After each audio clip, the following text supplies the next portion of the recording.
for coming. You've all took a step for yourself in just showing up today, which is what this is all about. So today's presentation is all about stepping into the new you. And to begin with, we're going to start with a quote.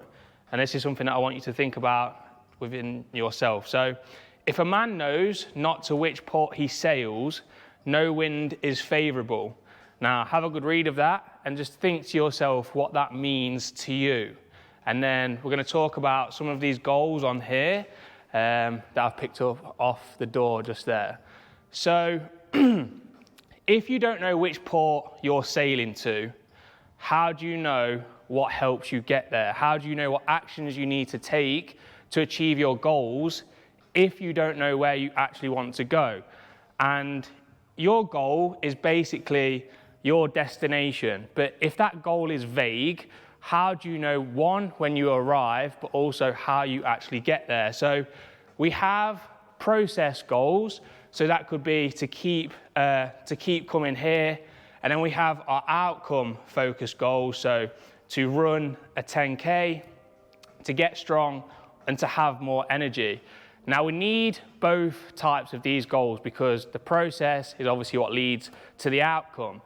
But if our goals aren't clear enough, then they're obviously very vague, and it's hard to define, what's actually required to achieve that goal. So the clearer that we can become on our goals, the clearer and more apparent it becomes on what's actually required in order to achieve that. And something that's so important when it comes to actually achieving your goals is not just the things that take you towards that goal, it's the things that pull you away and steer you away from it, and obviously they slow you down and weigh you down. So all this is about is asking ourselves this question: what do you want? And just getting as clear and specific as possible around that question. When I was making this slide and obviously planning to prepare this presentation, I didn't know what route to go with it. I didn't know how to do it. I showed Dave one version of it, and I was just like, that's not it. So I had to ask myself this question: what do I want all of you to get from this presentation? And that, as soon as I got clearer on that, it became so much easier to create this. So the session objectives are to, first of all, be inspired by your own potential.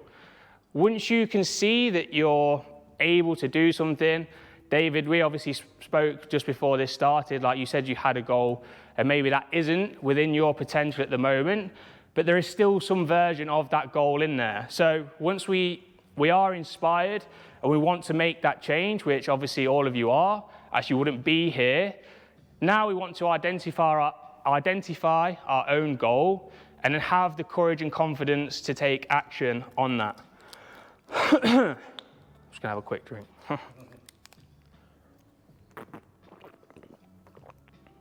So, by being inspired,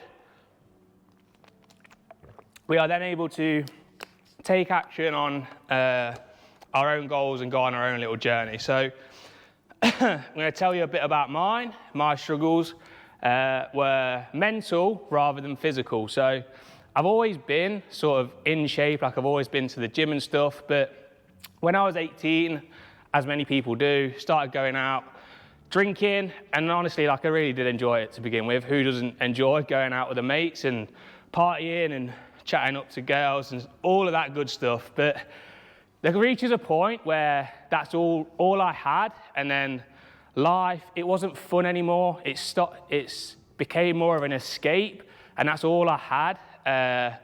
And slowly over those years, just really lost myself, became very directionless, no goals, no ambition, and just a really empty feeling inside. And then those quick fixes were all I chased. So alcohol, drugs, just being out at the weekend and just living that fast lifestyle, it got to a point where it just could not continue. So by the time I was 24, 25 years old, I was really done. I'm fortunate enough to have incredible parents, so like I never would have like ended my own life, but it was at that point. So obviously, not willing to carry on the road that I was on anymore. Obviously, it couldn't end there. Like something had to change. So obviously, if you want your life to change, then you have to change. Like no one's gonna do that work for you.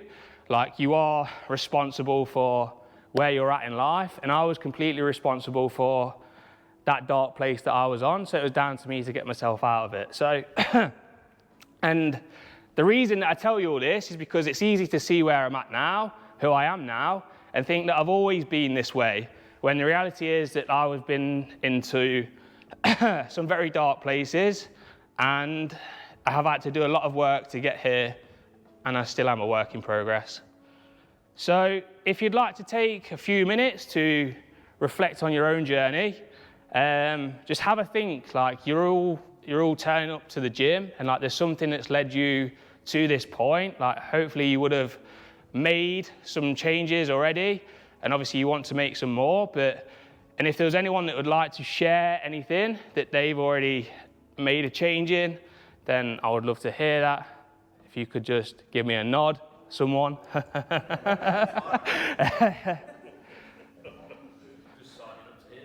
Yeah, that's it.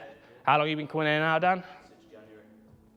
And you lost like a few kegs, haven't you? Yeah, exactly. And like that's it. Like so, when we have our goals and the things that we want to achieve, the the mile markers and like the wins that we get along the way, they're what are going to feed our motivation. So I don't really believe too much in motivation. I believe in momentum. So you gain momentum from stacking the small wins consistently, and then you get a dopamine reward from that excitement and that sense of accomplishment, and that leads you on to that next one. So that is something we'll go into a little bit. But yeah, we're all capable of so much more. We just have to be willing to go and search for it. So if I was to go back, and like I think it is in a minute, but like you never really become someone new overnight. Like it's small little steps and small consistent wins, and then you can look back and you can say, yes, I've come a long way. But that person that like how I am now was always in there before. You just have to like do the work to try and find it. So I want you to think about someone who inspires you, and like it's so much easier to see the character traits and the things that people do, especially with social media now. You can look up to someone, you can think about someone, like you can see the things that they're doing, and you can think, I would like to do that. Like I don't know what it is about that. Hopefully that's something we'll get a little bit clearer on, but you can think who inspires you, and then see the things that they do, and then start to put in some of that inspiration into action. So choosing someone whose way of life, as well as words, and whose very face as mirroring the character that lies behind it have won your approval. So looking at someone and think, I like what they show, like their character, like the way they carry themselves. Like you can be inspired by someone, and like, why can't you do that? Like at the end of the day, like we're all human beings, and we all have that potential inside us. So my inspiration was David Goggins. I'm sure some of you have heard of him. I'm sure maybe some of you haven't, but David Goggins was like he worked in like pest control in America. Obviously on the left there, like very overweight. I think he was like 300 pounds. And he wanted to be a Navy SEAL, and he like lost all this weight. Obviously became like this a Navy SEAL, ultramarathon runner. But like his books are very inspiring, because like his dad used to beat him, like he's got a very challenging upbringing, and like obviously he was very overweight, and like himself, like he said he was very weak-minded, and like that was how I used to feel, and I just like really resonated with his story. So I took that inspiration and I did something about it. So I remember reading in one of his books, like he talked about running a 100-mile ultramarathon, and I just lay there thinking like, I want to do that. And these goals, they aren't always just about the goal, it's like what it represents and what it means to you. But your potential is greater than your circumstances. So where you're at right now doesn't define you. Like, as we go through time, all the habits and actions that you take consistently, they're steering you somewhere, whether you think about it or not. So that's why it's so important to have these goals, because you want to know what you're actually aiming towards, and then you can ask yourself here and now, like, are you actually doing the things that are going to lead you there? Because again, this was a thing that like became very eye-opening to me when I was struggling, like mentally. It's like I didn't like the path that I was on, like I didn't like how I felt. But it wasn't just that. It's like, where am I going to be in 5 years if I don't make a change now? Like, my life is not heading anywhere that I actually want to be. So I need to change something, so I actually change that course correct. So I want you to write down 3 people now who inspire you. If you've not got your pen or paper, put something in your notes, like just at least think of them and picture them in your head, because these people represent on a deeper level who you want to be. They reflect how you want to show up in your own life. Like, they have the character traits that you value. You just can't see them in yourself as much, but that's what you actually respect, and that's how you gain your own self-respect, is by embodying these own character traits.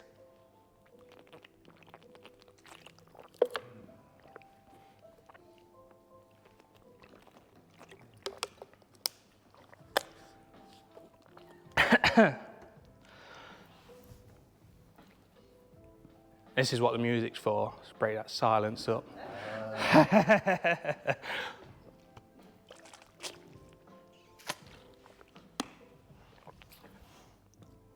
Has anyone not got pen or paper or something to write on? Because there is a bit further along where we might need to. Have we got any, Dave?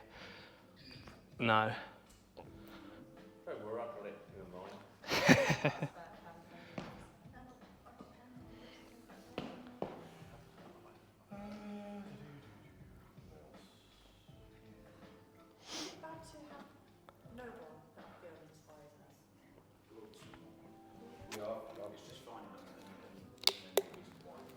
Does it make a difference, I guess, what stage of your life you are as well, to a certain extent? Because I can understand, you're in your 20s, and there were lots of people when I was your age that I was inspired by and felt wanting to be. I don't do social media, I have to be honest, wrongly probably. So for me, it's not necessarily well-known individuals or celebrities or necessarily sports people, but my thoughts are that there are people with who I, clients or people who I've worked with, who I've got in my mind, but parts of what they do, not necessarily that, because they elements of their life I wouldn't particularly want. Yeah. So it's bits of people, really. Yeah, and that's it. And that's exactly what you do. You choose those bits and people that you like, and you try and embody them more within yourself. And like, just because those people inspired you when you was younger, you can still ask yourself, what was it about them at that time that inspired you? And if those things don't inspire you anymore, then that's okay. But they still might also, like, just because like they might not be around and they're not on social media and stuff. It's not, you can be inspired by, like, I'm inspired by my dad. Do you know what I mean? They don't have to be. It's just people that inspire you, help you see the things that you value. Like you say, it could be like work ethic or decision making if you're talking about career and stuff. But it's just having that sort of benchmark that you sort of measure yourself up against. It's just like choosing someone that like literally reflects the things that you want more of within yourself. One of mine's a friend inspires me. I'd love to see what would Jack do? Yeah. So that leads us on to sort of like this next piece anyway. So it's asking ourselves, what is it about these people that inspires us? So like thinking like 5 things about these people might have done. So for example, like you can look at a situation within work, like, and what happened that inspired you, and then ask yourself, what does that mean about them? What does that show about them? And then why that might inspire you. So the three things are, what have they done? What does that actually like show about them? And then why does that inspire you? So you can write these three questions down, have a little bit of a answer on it. Does anybody want a pen? Map it out. I can't write. That's all right. It's better than voice noting it in.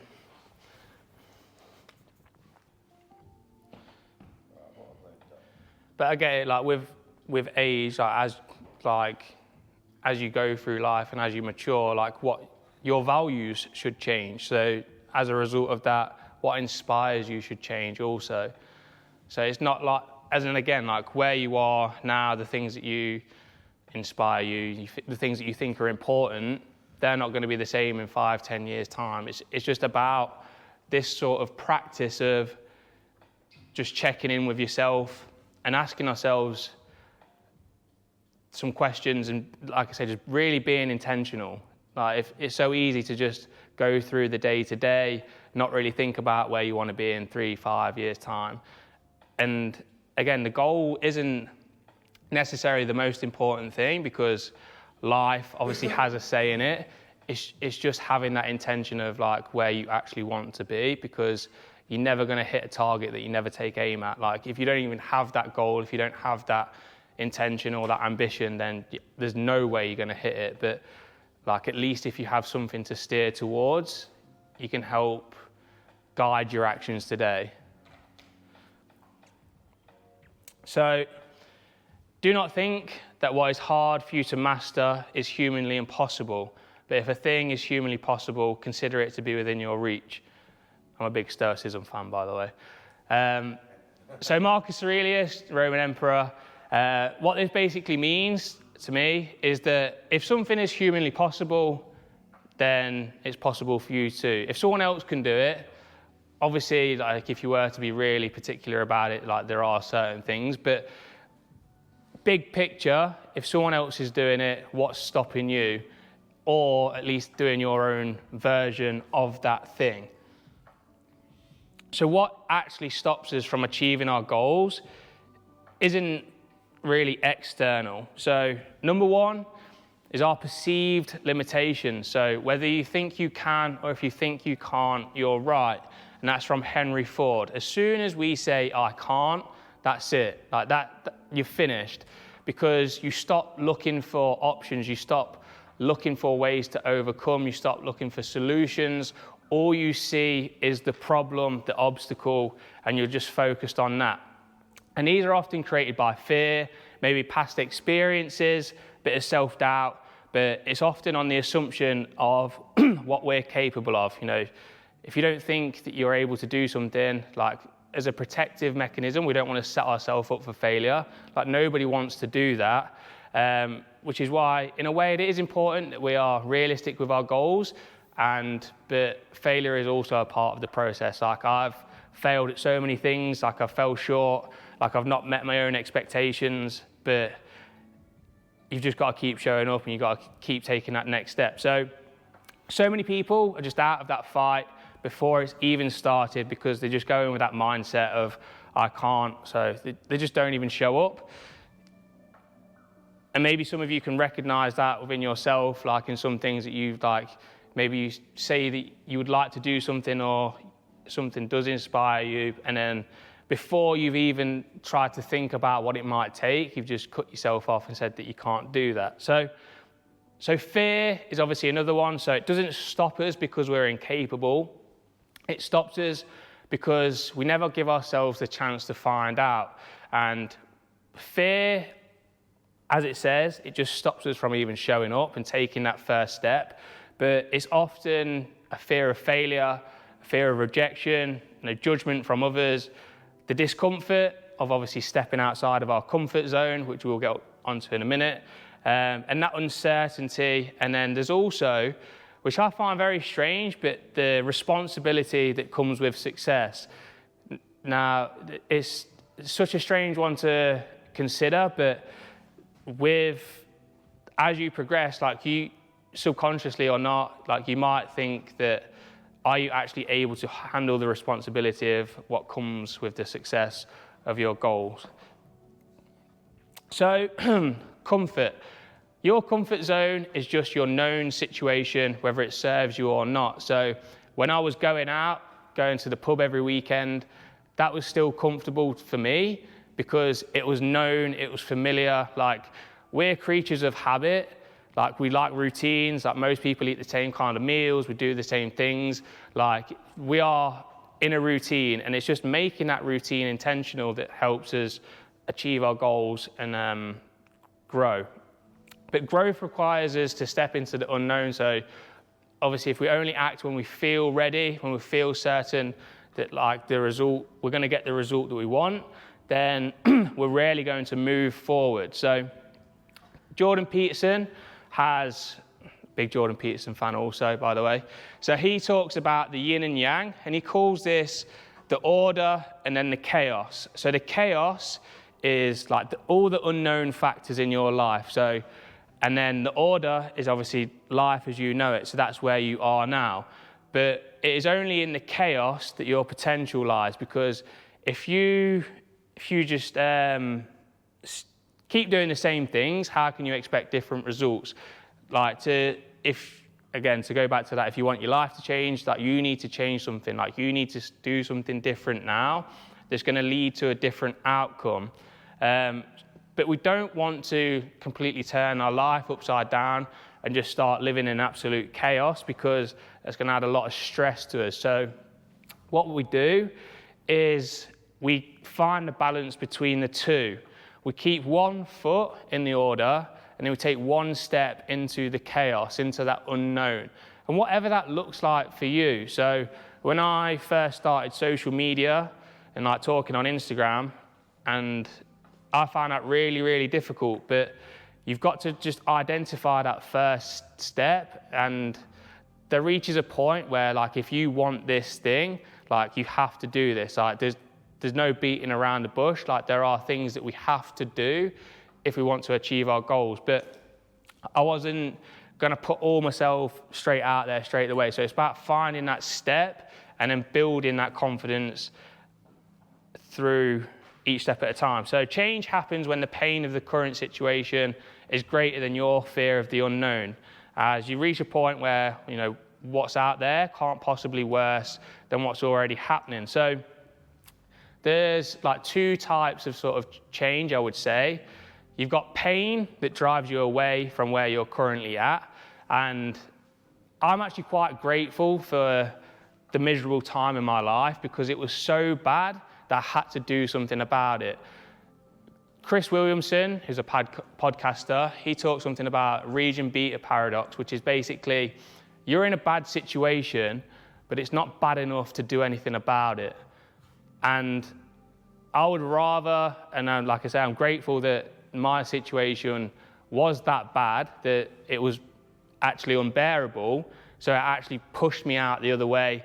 And now, like I feel like I recognize my own potential, and I can see the change that I can have and influence in my own life. But if you're in that middle ground where maybe you've got a decent job, like you're successful, but you're also comfortable, you know, you're not really unhappy, like, and you can also live in that sort of pleasure dopamine world like I was trying to chase, that just becomes sort of very far from what you're actually capable of, but not bad enough to really want to make a change.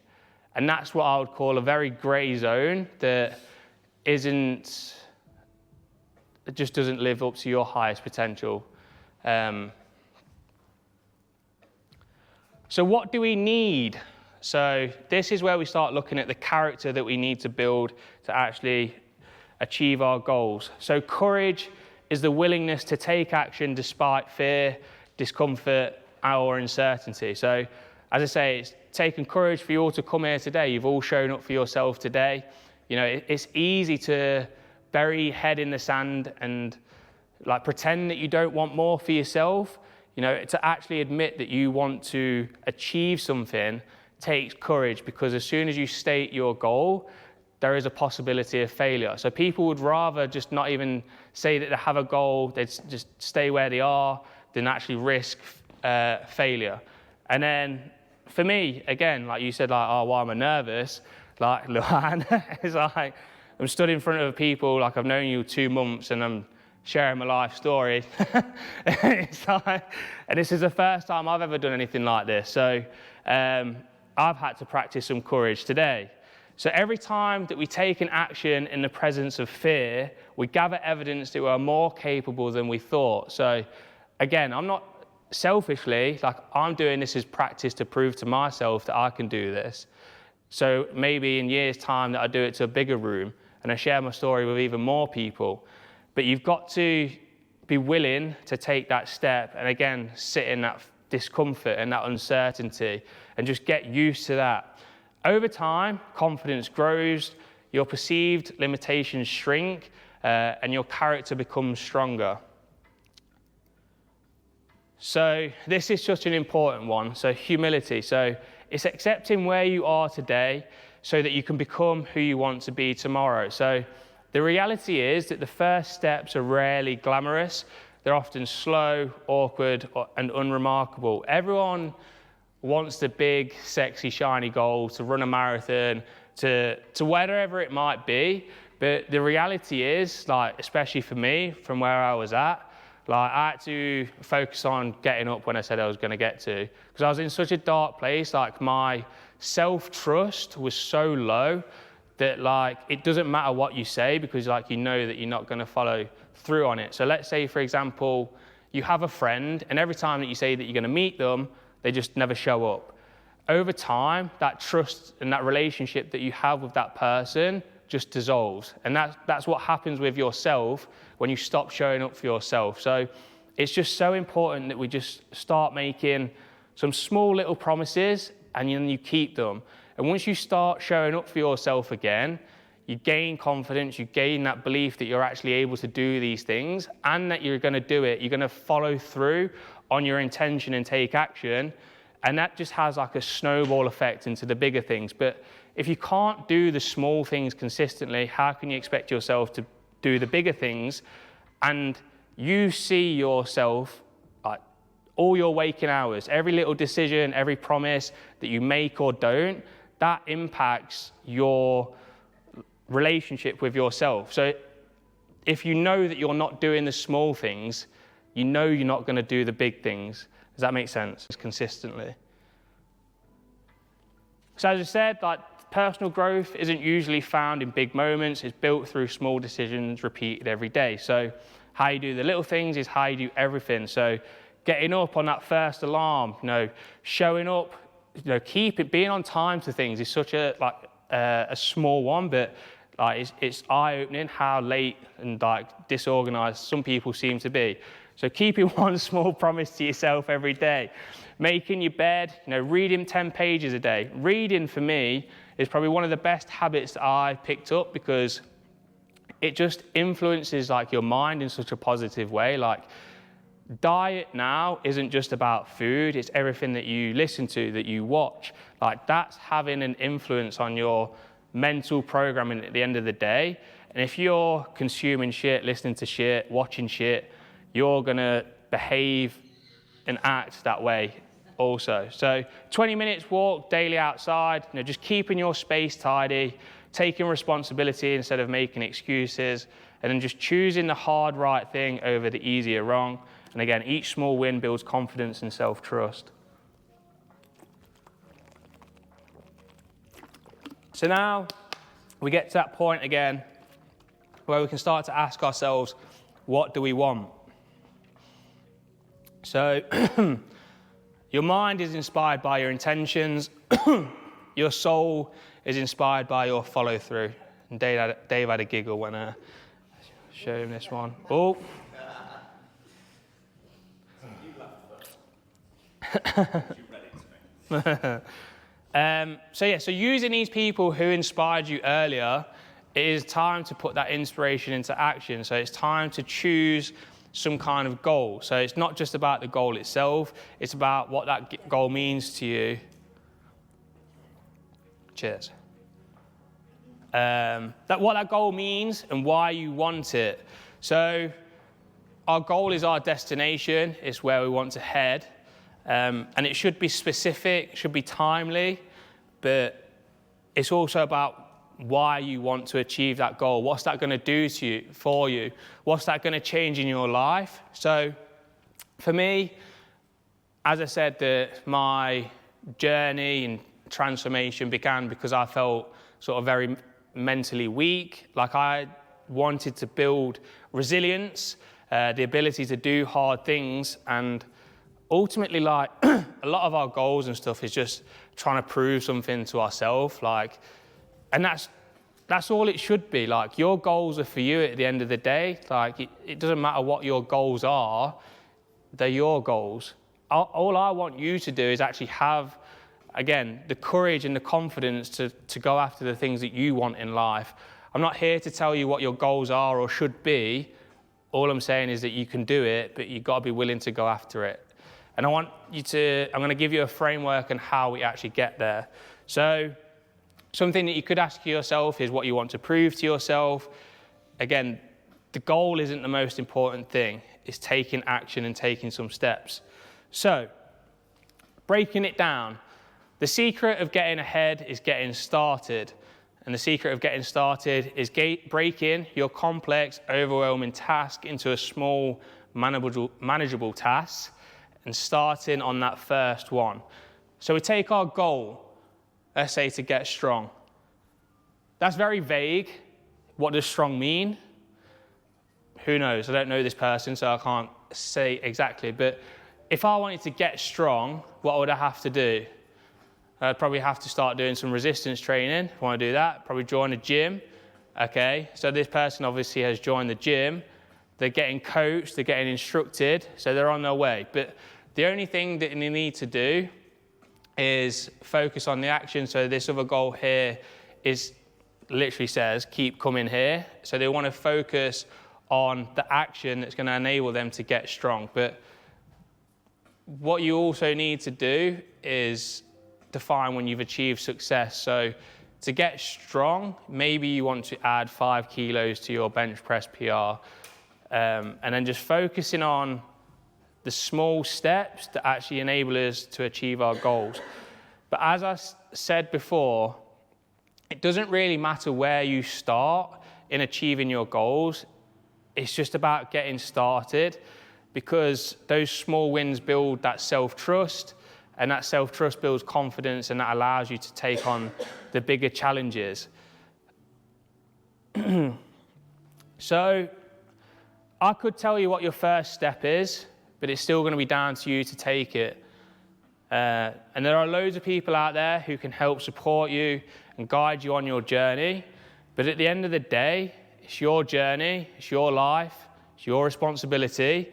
And like if you want to achieve something, it's down to you to get there. So, and by taking complete ownership of not the outcome, but of the process into getting there, then you have the power. So Alex Hormozy's got a great quote. He says, power follows blame. As soon as you say, like, I can't do this because of any external thing, like you give all the power to that thing. You've got to take responsibility for everything that's going to be required in order to achieve your goal. So, and all you ever have to do is take that next step. And if you don't know what that next step is, then the goal is to figure out what that step is. It's not complicated. It just takes a bit of work. Like, nobody in this room is stupid. But it's easy to say that I can't. It's easy to say I don't know. But it's just laziness at the end of the day, especially with the internet, Google, like, again, asking questions.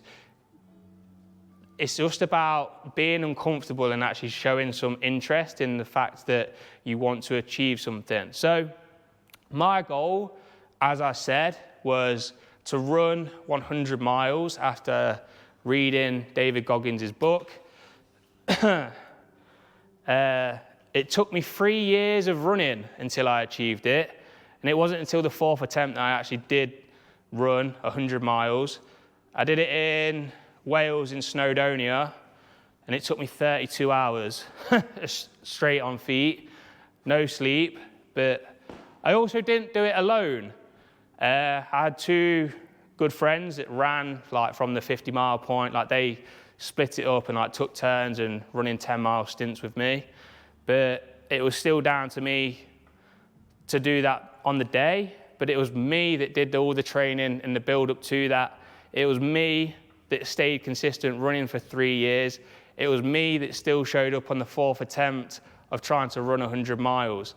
And what I want you to take from this is that, like, if you have a goal, if it means enough to you, you'll find a way to make it happen. Like, you'll keep going, you'll keep figuring it out. And as I said, like, the road to success is not smooth. It's paved through failure, through setback, through disappointment, but that's just all part of it. Like, it doesn't define you. Like, you don't have to stay there, and you're all capable of so much more than you think.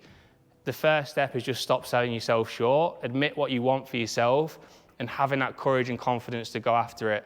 Focus on that first step, actually build your own confidence and belief, and as soon as you build some momentum, you'll go so much further than you think. So my journey started with wanting to prove to myself that I'm capable of doing hard things. Now I want you to also believe that you're capable of doing hard things, because you are. That's it.